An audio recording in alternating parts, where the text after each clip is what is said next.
So ஒரு சின்ன introduction. என்னோட கம்பெனி பேர் வந்து ஆரஞ்ச் ஸ்கேப். நாங்கள் பண்ற ப்ராடக்ட் வந்து kiss flow. It's called digital work place. நாங்கள் வந்து 160 நாடுகளில் இருக்கிறோம். கிட்டத்தட்ட ஒரு 10,000 கஸ்டமர்ஸ் இருக்காங்க. 1 மில்லியனுக்கு மேல யூசர்ஸ் யூஸ் பண்றாங்க. இதெல்லாம் எங்களோட கஸ்டமர்ஸ் இருக்கக்கூடிய கண்ட்ரீஸ். இதெல்லாம் some of the global brands, பன்னாட்டு நிறுவனங்கள் எங்க ப்ராடக்டை யூஸ் பண்ணக்கூடிய கம்பெனியோட லோகோஸ். அதே மாதிரி எங்களுக்கு 90% கஸ்டமர்ஸ் வந்து வெளிநாடுகள்ல இருக்காங்க. 10% இந்தியாவில் இருக்காங்க. இந்தியாவில் இருக்கிற கஸ்டமர்ஸோட நேம்ஸ் இதெல்லாம் உங்களுக்கு தெரிஞ்ச பிராண்ட்ஸா இருக்கும். So just to set some context about who I am. With that let's go to the topic. நாம வந்து எத்தனை பேருக்கு ரசல் ஹக்காஃப் தெரியும் தெரியல. யாருக்கா தெரியுமா? So ரசல் ஹக்காஃப் வந்து is a visionary in terms of education.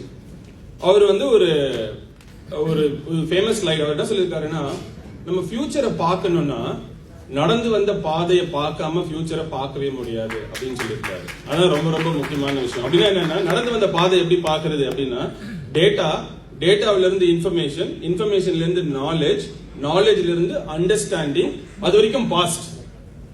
அதுக்கப்புறம் வர்றது விஸ்டம். அந்த விஸ்டத்துல இருந்து தான் you can actually create the future. அப்படி இருக்கும் பொழுது நம்ம தமிழ்நாடு வந்து $1 trillion எக்கானமியா மாத்தணும் அப்படின்னா கரண்ட் என்னன்னு தெரிஞ்சுக்கணும். கரண்ட் வந்து $230 billion economy. GDP, Tamil Nadu GDP வந்து $230 billion. $1 trillion அப்படிங்கிறது கிட்டத்தட்ட 4-5 மடங்கு எக்கானமியை இம்ப்ரூவ் பண்ணணும். அப்போ அது பண்ணணும்னா நம்ம கடந்து வந்த பாதை என்ன அப்படின்னு நமக்கு கண்டிப்பா தெரியணும். அந்த கடந்து வந்த பாதையில முக்கியமான விஷயம் என்ன அப்படின்னு கேட்டீங்கன்னா, நிறைய பேருக்கு தெரியாது தமிழ்நாடு வந்து எக்கானமில நம்பர் 2ல இருக்கு. அது நம்ம நிறைய பேருக்கு தெரியறது இல்ல. அதே சமயத்துல மோஸ்ட் இண்டஸ்ட்ரியலைஸ் ஸ்டேட் எது அப்படின்னு கேட்டோம்னா கண்ணை மூடிட்டு குஜராத், மகாராஷ்டிரான்னு சொல்லிட்டு போயிருவோம். ஆனா ஆக்சுவலா most industrialise state in India is Tamil Nadu. Right? Industrial எம்ப்ளாய்மெண்ட்லயும் சரி, நம்பர் ஆஃப் இண்டஸ்ட்ரியிலும் சரி, நாம தான் நம்பர் 1ல இருக்கோம். அடுத்தது எஜுகேஷன்லயும் பாத்தீங்கன்னா ஒரே ஒரு நம்பர், அதாவது தமிழ்ல ஒரு பழமொழி இருக்கு, ஒரு பானை சோத்துக்கு ஒரு சோறு பதம். அந்த மாதிரி பார்க்கும் பொழுது எஜுகேஷன்ல நம்ம நல்லபடியா இருக்குமா இல்லையான்னு எப்படி கண்டுபிடிக்கிறது அப்படின்னு கேட்டீங்கன்னா, GR, கிராஸ் என்ரோல்மெண்ட் ரேஷியோ. அப்படின்னா என்னன்னா, 18 வயதுல இருந்து 23 வயது உள்ள இளைஞர்கள் எத்தனை பேர் 12வது முடிச்சுட்டு காலேஜுக்கு போய் சேர்றாங்க அப்படிங்கிறது தான் கிராஸ் என்ரோல்மெண்ட் ரேஷியோ. கையெழுத்து போட தெரிஞ்சாலே லிட்ரஸின்னு சொல்லிட்டு கவர்மெண்ட்ல கணக்கு எடுத்துறாங்க. அது ஆக்சுவலா ஒரு படித்த சமூகமா வந்ததுக்கு ஒரு அறிகுறி அல்ல. படித்த சமூகமா வரணும்னா ஹையர் எஜுகேஷன் ஜிஆர்ல நம்ம என்ன இருக்கோம் அப்படிங்கறத பார்க்கணும். இந்தியாவோட நம்பர் வந்து வெறும் 25%. ஆனா தமிழோட நம்பர் வந்து 50%. இந்த பிரசன்டேஷன் போடும்போது 48 இருந்தது, இப்ப 50% மாறிடுச்சு. இந்தியாவோட ஓவரால் ஆவரேஜை விட தமிழ்நாடு 100% அதிகமா இருக்கு. நல்லா யோசிச்சு பாருங்க, how is 100% அதிகம் பாசிபிள்? அதுக்கு இதுக்குள்ள ஒரு ரகசியம் இருக்கு. அந்த ரகசியம் என்ன அப்படின்னு கேட்டீங்கன்னா, தமிழ்நாட்டில் மாத்திரமே அதிக அளவுக்கு பெண்களை ஹையர் எஜுகேஷனுக்கு நம்ம அனுப்பிச்சோம். வேற ஒன்ற ரகசியமே கிடையாது. ஏன்னா பாப்புலேஷன்ல பாதி பேர் பெண்கள், பாதி பேர் நீங்க எஜுகேஷன் அனுப்பிச்சீங்கன்னா ஆட்டோமேட்டிக்கா உங்களோட ஜிஆர் இன்க்ரீஸ் ஆயிரும். நீங்க என்ன யோசிக்கலாம், 50% தானே இருக்கு, ஏன் 80-90 இல்ல அப்படின்னு. Just put this in perspective. சைனாவோட நம்பரே 43 தான். சைனாவோட நம்பரே 43 தான். நாம 48-50 கிட்ட இருக்கும். It is not a simple joke. European யூனியன்ல சில கண்ட்ரீஸோட ஜிஆர் விட நம்ம ஜிஆர் அதிகம். It is not a very very easy milestone, right? So இதெல்லாம் of course சென்ட்ரல் கவர்மெண்டோட டேட்டா. அதே மாதிரி மூணாவது, இதெல்லாம் நம்ம கொஞ்சம் கடந்து வந்த பாதையை பார்த்துட்டு $1 trillion பத்தி பேசலாம் அப்படின்னு யோசிக்கிறேன். சோ அடுத்த விஷயம் என்ன அப்படின்னு கேட்டீங்கன்னா, ஹெல்த் கேர்ல நம்ம எப்படி இருக்கோம்? அதுக்கும் ஒரு பானை சோற்றுக்கு ஒரு சோறு பதம். IMR, infant mortality rate. அப்படின்னா என்ன அப்படின்னு கேட்டீங்கன்னா, 10,000 குழந்தைங்க பிறக்கிற ஒரு சமூகத்துல எத்தனை குழந்தைங்க தவறிடுது அப்படின்னு கண்டுபிடிக்கிறது இன்ஃபன்ட் மோர்டாலிட்டி ரேட். தமிழ்நாடு வெறும் 17, India 34. One more time we are double when compared to better than compared to India. So அதெல்லாம் யோசிச்சு பாருங்க, தமிழ்நாடுங்கிறது ஒரு லட்சக்கணக்கான ஆயிரக்கணக்கான கிராமங்கள் இருக்கக்கூடிய ஒரு பெரிய மாநிலம். கடைசி கட்டம் வரைக்கும் ஆரம்ப சுகாதார நிலையங்களும் செவிலியர்களும் போய் சேர்ந்தால் ஒழிய இந்த IMR அச்சீவ் பண்ணவே முடியாது. சோ ஹெல்த் கேர்ங்கிறது it is not about rich people getting good health care. It is about poor people getting good health care. That is what is real health care, right? அங்கேயும் நம்ம நல்லா இருக்கும். கடைசியா நான் 4வதா ஒன்று எடுத்துக்கிட்டேன்.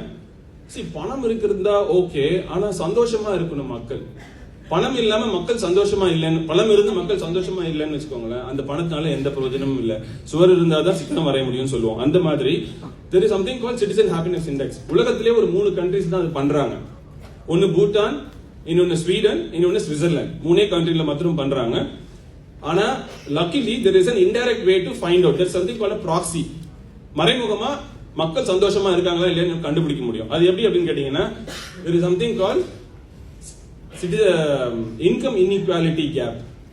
ஏழைகளுக்கும் பணக்காரங்களுக்கும் இருக்கக்கூடிய கேப் எவ்வளவு அப்படின்னு கண்டுபிடிச்சீங்கன்னா ஆட்டோமேட்டிக்கா அந்த சமூகம் சந்தோஷமா இருக்கான்னு கண்டுபிடிக்கலாம். எந்த சமூகத்துல ஏழைகளுக்கும் பணக்காரங்களுக்கும் அதிகமா கேப் இருக்கோ அந்த சமூகம் கண்டிப்பா சந்தோஷமா இருக்காது. அந்த சமூகத்துல வயலன்ஸ் அதிகமா இருக்கும். நம்ம தமிழ்நாடு வந்து ஒரு அமைதி பூங்கான்னு சொல்றோம். ஏதோ நம்ம எல்லாம் வந்து ரொம்ப நல்லவங்க நினைச்சிட வேண்டாம். நம்ம நல்லவங்க. நம்ம நாட்டுல வந்து தமிழ்நாட்டுல மாத்திரம் அந்த ஏழைகளுக்கும் பணக்காரங்க, இது வந்து இந்தியாவோட நம்பர் இங்க பாத்தீங்கன்னா இருக்கு, ரொம்ப கேப் அதிகமா இருக்கு. இந்த அடுத்த ஸ்லைட் பாத்தீங்கன்னா தமிழ்நாட்டோட நம்பர் லெஃப்ட்ல இருக்கிறது. மிடில் இருக்கிற அந்த 3 சார்ட்டும் மிடில் கிளாஸ். தமிழ்நாட்டுல மாத்திரம் கொஞ்சம் ஏழைங்க கொஞ்சம் பணக்காரங்க மிக அதிக லெவல்ல மிடில் கிளாஸ் இருக்கக்கூடிய ஒரே மாநிலம் இந்தியாவில் தமிழ்நாடு மாத்திரம் தான். அப்படின்னா என்னன்னா, நம்ம வளர்ச்சியையும் பணத்தையும் எல்லாருக்கும் கொண்டு போய் சேர்த்திருக்கோம். ரைட், வளர்ச்சியும் பணத்தையும் எல்லாரும் கொண்டு போய் சேர்த்திருக்கோம், ஒரு குறிப்பிட்ட மக்களுக்கு போய் நிக்கல. இதுதான் நம்ம வளர்ந்து வந்த பாதை. சோ அது நம்ம ரொம்ப பக்கத்துல இருக்கிறது இன்னொரு மாநிலம், உங்களுக்கு நல்லா தெரியும் அது எந்த மாநிலம். அது நான் வந்து இது பண்ண விரும்பல. ஃபைனலா ஒரு கம்பாரிசன் போட்டேன். அந்த கம்பாரிசன் என்னன்னா, இந்தியாவில் இருக்கக்கூடிய 4 டாப் ஸ்டேட்ஸ் எடுத்துட்டேன். தமிழ்நாடு, மகாராஷ்டிரா, கர்நாடகா, குஜராத். இது வந்து ஒரு இன்டர்நேஷனல் ரேங்கிங் மெக்கானிசம். அதாவது ஒரு ஸ்டேட் நல்லா பண்ணுதா இல்லையா அப்படிங்கறத ஒரு 11 குறியீடுகள் வழியா கண்டுபிடிக்கலாம்.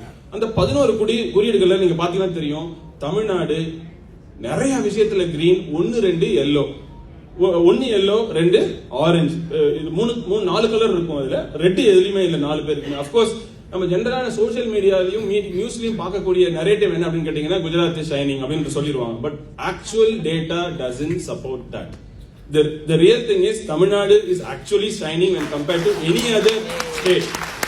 So that is very very important, right?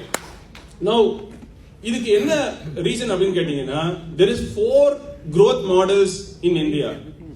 அந்த growth models என்ன அப்படின்னு கேட்டீங்கன்னா, எக்கனாமிக் இண்டெக்ஸையும் சோஷியல் இண்டெக்ஸையும் பேலன்ஸ் பண்ற ஒரு மாடல் தான் தமிழ்நாடு ஃபாலோ பண்றோம். இப்ப மகாராஷ்டிரா, குஜராத் பாத்தீங்கன்னா அவங்களுக்கு வளர்ச்சி மாத்திரமே முக்கியம், ஆனா எக்கனாமிக் இண்டெக்ஸ் அவங்களுக்கு முக்கியம் இல்ல. அதே சமயத்துல பீகார், உத்தரப்பிரதேஷ் எடுத்தீங்கன்னா வளர்ச்சியும் இல்ல, சோஷியல் இண்டெக்ஸும் இல்ல. வெஸ்ட் பெங்கால், கேரளா எல்லாம் பாத்தீங்கன்னா mostly favourable to labour and those kind of economy, but not really favouring the capitalist economy. தமிழ்நாட்டில் நம்ம என்ன பண்றோம்னா, இப்ப நம்ம சென்ட்ரிசம் பத்தி எல்லாம் சில பேர் பேசுறாங்க. 1950-60 அண்ணா எப்பயோ சென்ட்ரிசம் பேசிட்டு போயிட்டாரு.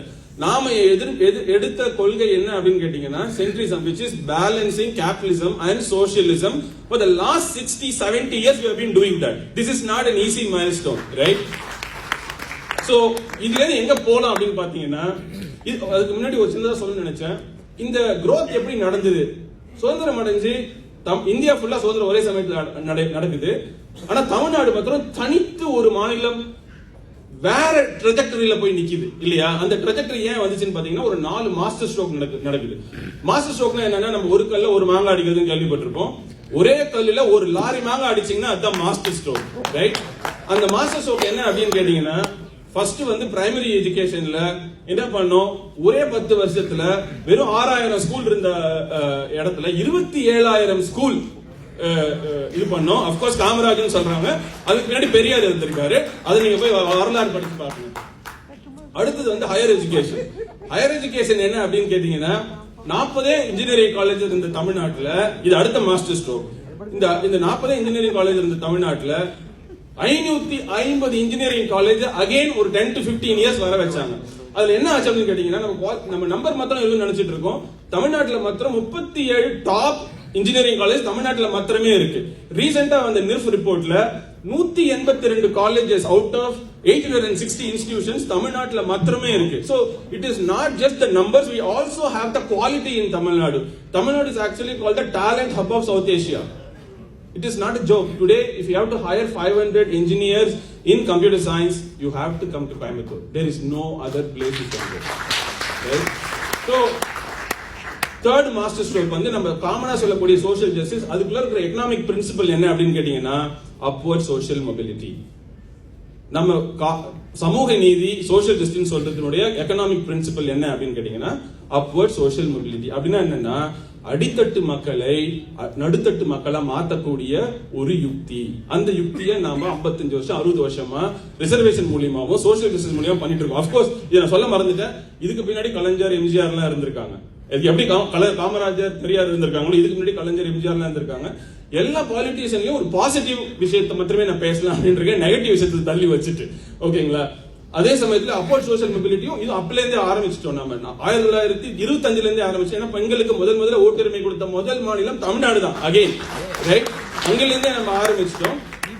அதுக்கப்புறம் வந்து அண்ணா பண்ணாங்க, கலைஞர் பண்ணாங்க, எம்ஜிஆர் பண்ணாங்க. ரீசெண்டா ஜெயலலிதா 69% ரிசர்வேஷன் அப்போல்ட் பண்ணாங்க.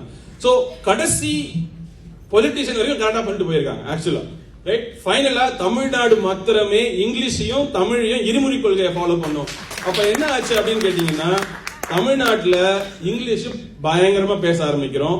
நமக்கு ஓவர்லோட் கிடையாது, 4 லாங்குவேஜ் படிக்க வேண்டிய கஷ்டம் கிடையாது. தமிழ் படிக்கிறோம், இங்கிலீஷ் படிக்கிறோம், பெரிய ஆள் ஆகிறோம். கரெக்டுங்களா?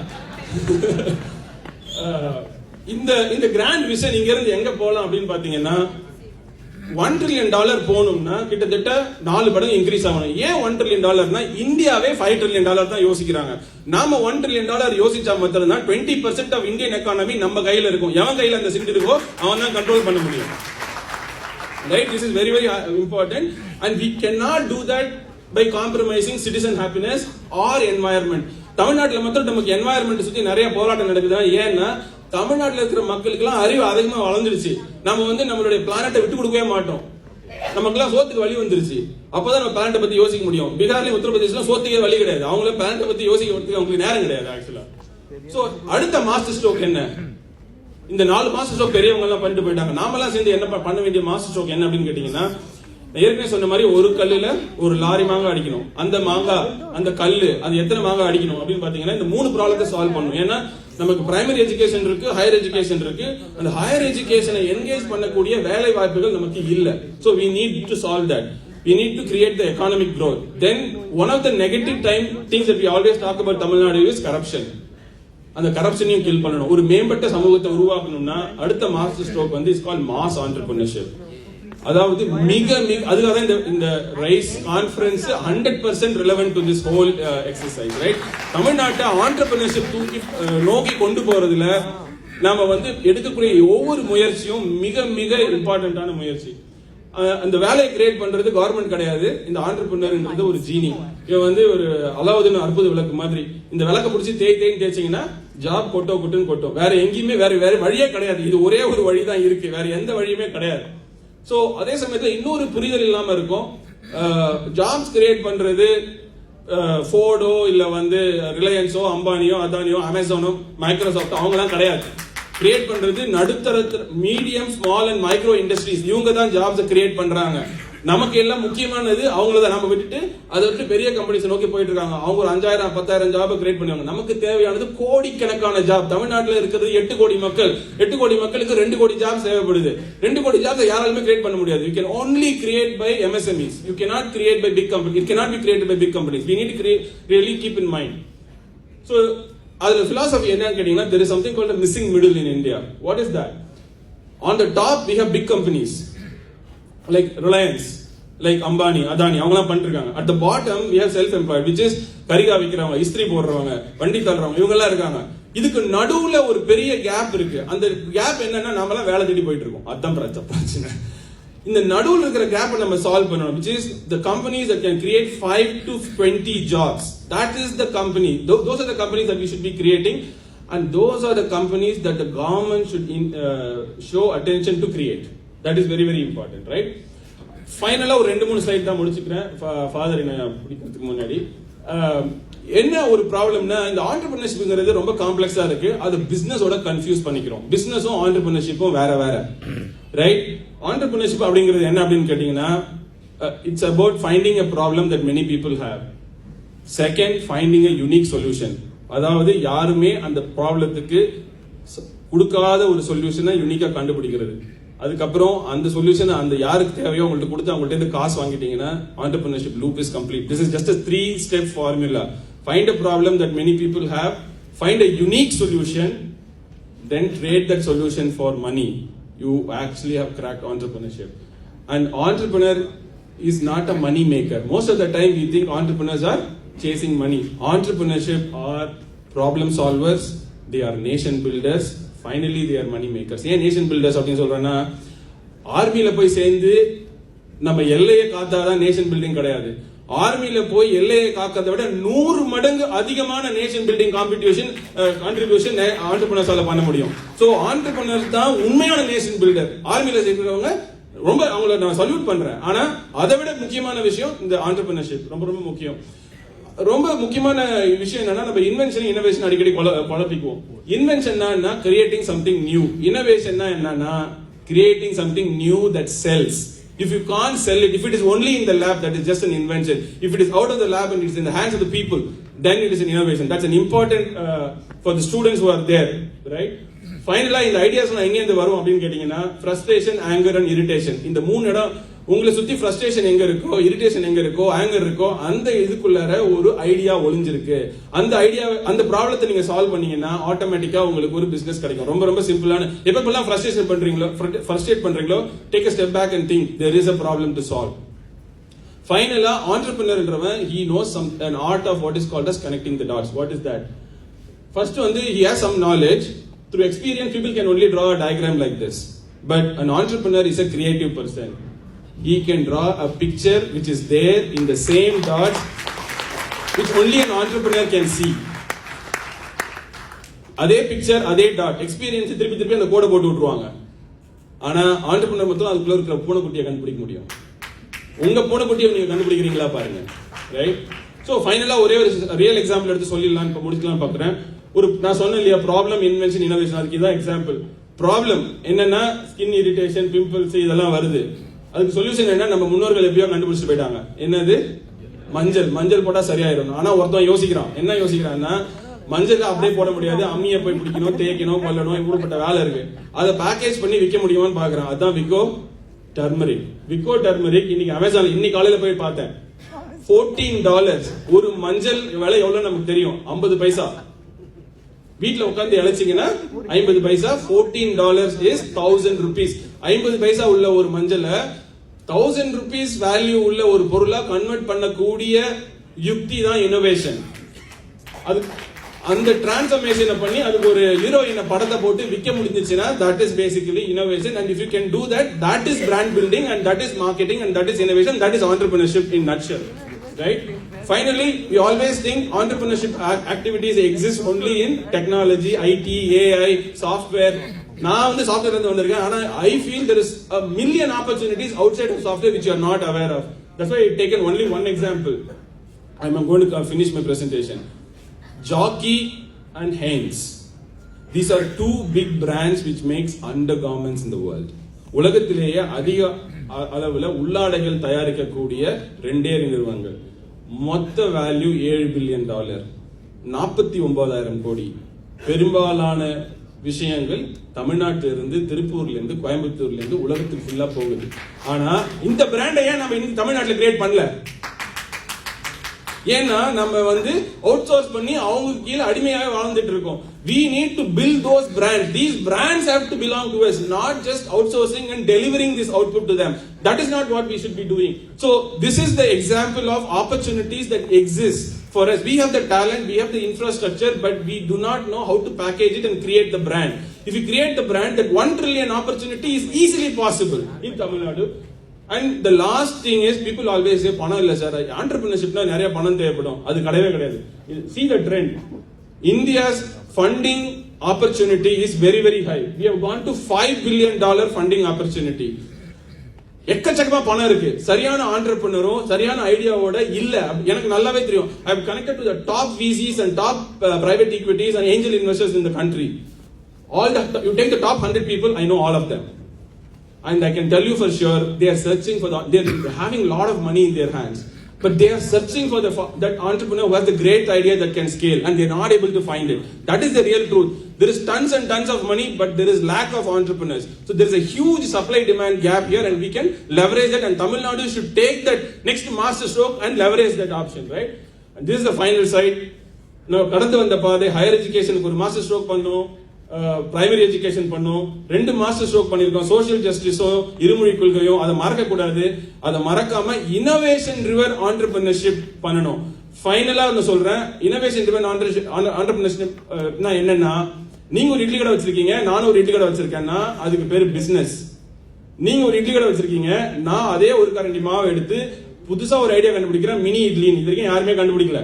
அதே 14 இட்லியை போடுறேன், ஒரு கப்புக்குள்ள போடுறேன், இது அதுல ஒரு கொஞ்சம் சாம்பார் ஊத்துறேன், ஒரு ஸ்பூன் நெய்யை போடுறேன், 5 ரூபாய் விற்கிற இட்லியை 20 ரூபாய்க்கு விற்கிறேன். That is really innovation driven entrepreneurship. And if you embark on that journey, Tamil Nadu will easily achieve the $1 trillion opportunity. Thank you very much. I hope you liked it.